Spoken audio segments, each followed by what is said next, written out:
والله شانزي أكتوبر شي ما نوصل أنا أتيما يا مبوني كرداتي و إفرام دوما كما كرت ما طاو كرت سركيو بس نما زاني خاني ما نتقيت ومال ما نتقيت ومال يرانا إلا دكان وخانيكو آتينا تسر عرباني ولا كرياتشي أتا كاكا يا ما مال وتم نساء حاليا أود شوار رجل من لخفتنا ضل بينا وردا شو كم أم كاتيلا بكاكا شانزي أكتوبر يعني شي ما نوصل من يانقر تقريبا هفتيك عذاب مخواري زراني بطاونية لاح الشعبي مبوني أم بنجوك العذاب يانداوا لسر شي لسر كرد لبروي دفاع لكرد كاين حتى زيت شتي ما نكردوا كاكا بخوا ناو بازارك وزور سيما ناو بازارك بخوا كري لا خاني خوت توبيه بو كرياتشي لا خاني 400 متر بو كرياتشي بحاله شي بي خاني ناو شوار ما بيني اي بخواك الشيخ خفت على دل ماناوا او يا مش 5 اكتوبر اتينا بوريستان حكومه العراق شي ما كردوا لا حكومه هرم شي ما كردوا يعني او واحد ينزور دائما واتان بوغن تعويض سنه قربوت انا بخوا هيك شتي كان ما نكرده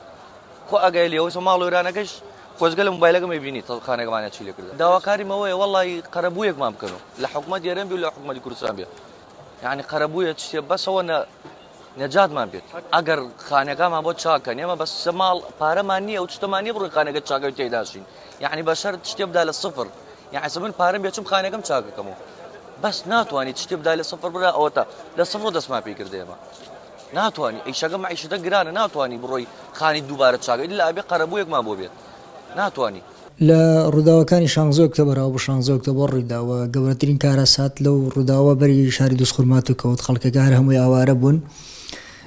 بەگشتی دەیان کەس بریندار بوون و 11 شەهیدیش هەبوو لە پێشمەرگە و لە هاوڵاتی و نزیکەی 400 خان و سوتێنرا و 93 خانیش تەقێنرایەوە و زۆرێک لە کارگەکان لە چێشتخانەکان لە ماڵەکان دزیتیا کریا سوتێنرا فڕێرا هەتاکە هەوڵات زۆرێک لە هاوڵاتیان سیارەکانیان لەلایەن میلیشاکانەوە دزرا هەتاکو ئەم ساتە ئەوەی کە دەستی هاوکاری بۆ خەڵکی دۆسخورمات و درێژ کردی بێت ئێمە کۆنجومنی جەماوەری توانیمان خانێکە خاص بکەین زۆرێک لەو خانوانە خاص بکەین کە سوتێنران و هاوکاریەکی زۆر بچووکی ئەو خەڵکەشێ بکەین